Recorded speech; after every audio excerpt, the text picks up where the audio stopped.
Dr. Arun Majumdar, keluarga besar Stanford University, hadirin sekalian,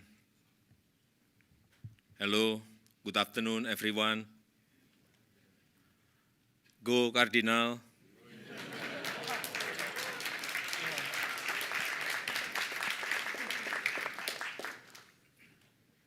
Jadi sebelum ke sini, saya tadi bertanya-tanya terlebih dahulu di Stanford ini jargonnya apa?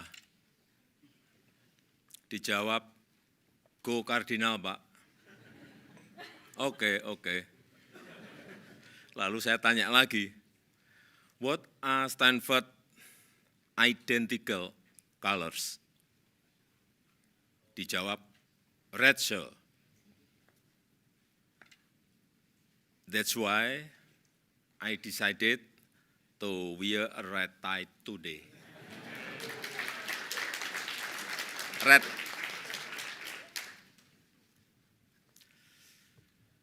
Do I look like a member of Stanford family now?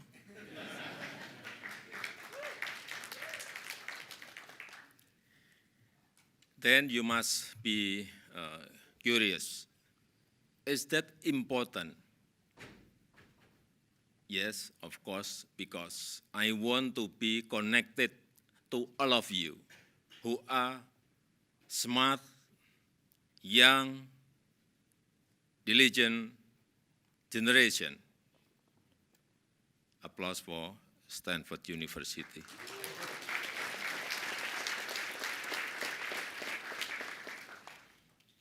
Nah, itulah pentingnya terkoneksi sesama manusia. Begitu juga dengan terkoneksi dengan alam. Dan kita tahu dunia kini tengah sakit, perubahan iklim, transisi energi adalah isu yang sangat mendesak.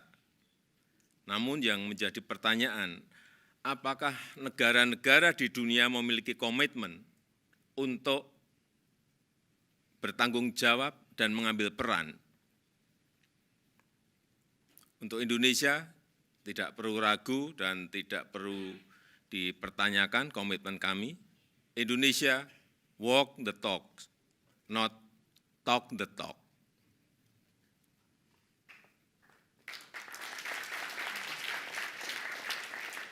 Indonesia telah menurunkan emisi 91,5 juta ton, dan di tahun 2022, supaya Bapak Ibu tahu, laju deforestasi bisa ditekan sampai 104.000 hektar. Kemudian kawasan hutan juga direhabilitasi seluas 77.000 hektar. Hutan bakau direstorasi seluas 34.000 hektar, hanya dalam waktu 1 tahun. Namun, ini saya sampaikan di mana-mana, setiap ketemu yang namanya investor, baik Indonesia maupun negara berkembang lainnya, mengenai pendanaan dan transfer teknologi. Ini selalu menjadi tantangan besar. Karena memang kita butuh investasi yang sangat besar, serta transfer teknologi dan kolaborasi. Inilah yang menjadi tantangan dan sering menyulitkan negara-negara berkembang. Karena itu Indonesia ingin memastikan bahwa transisi energi juga menghasilkan energi yang bisa terjangkau oleh rakyat, bisa terjangkau oleh masyarakat. Namun kita tahu semuanya sampai saat ini, yang namanya pendanaan iklim masih business as usual. Masih seperti commercial banks. Padahal seharusnya lebih konstruktif, bukan dalam bentuk hutang yang hanya akan menambah beban negara-negara miskin maupun negara-negara berkembang. Padahal sebagai contoh Indonesia, tadi saya mungkin belum menyampaikan yang belum tahu Indonesia. Indonesia itu memiliki 17.000 pulau, memiliki penduduk hampir 300 juta, memiliki 714 suku yang berbeda-beda tradisi dan budayanya, dan memiliki lebih dari 1.300 bahasa daerah. Dan Indonesia memiliki potensi energi hijau yang sangat besar, yang bisa dimanfaatkan untuk kelestarian bumi.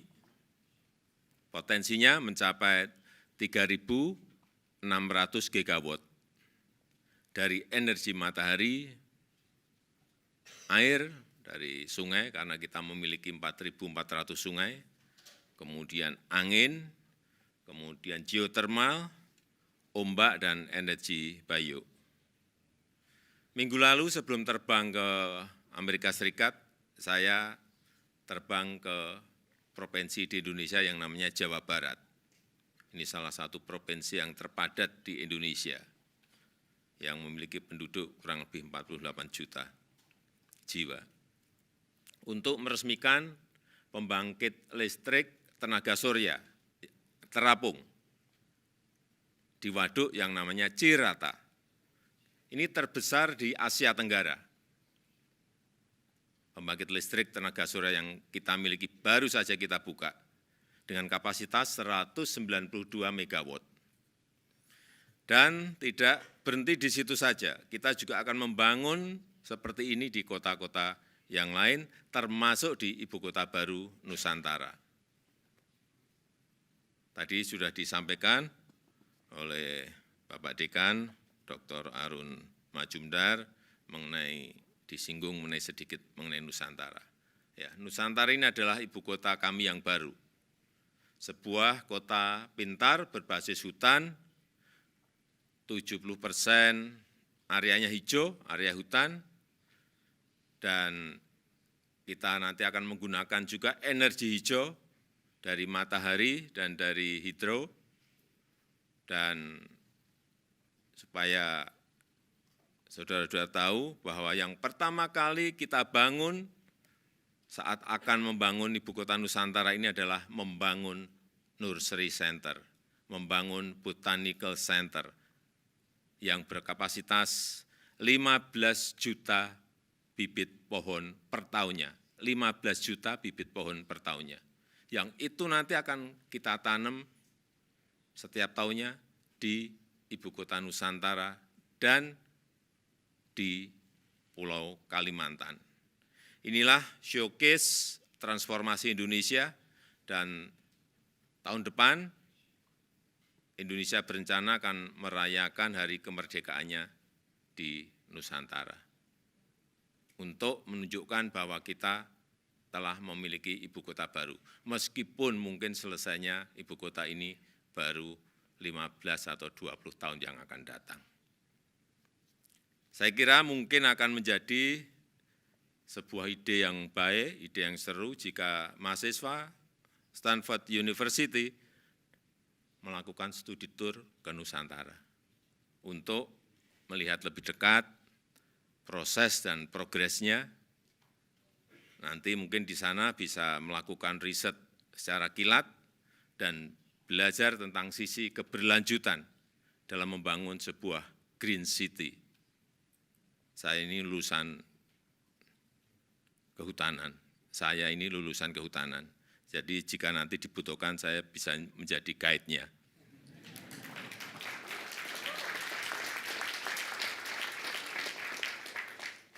Kalau ada yang tertarik silahkan tunjuk jari. Karena saya memang sudah mendengar bahwa Stanford University akan membangun kemitraan dengan otoritas Ibu Kota Nusantara di bidang pengembangan penelitian dan inovasi yang berkelanjutan.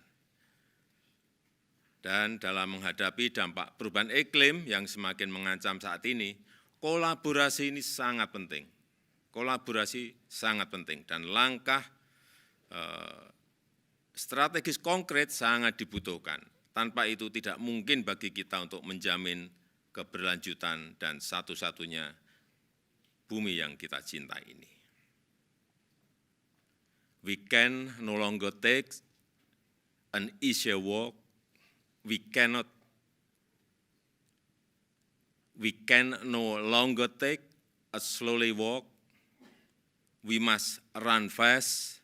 We must fear the tree. Thank you.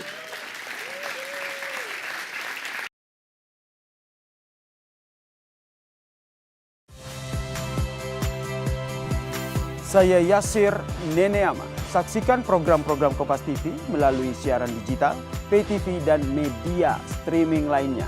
Kompas TV, independen, terpercaya.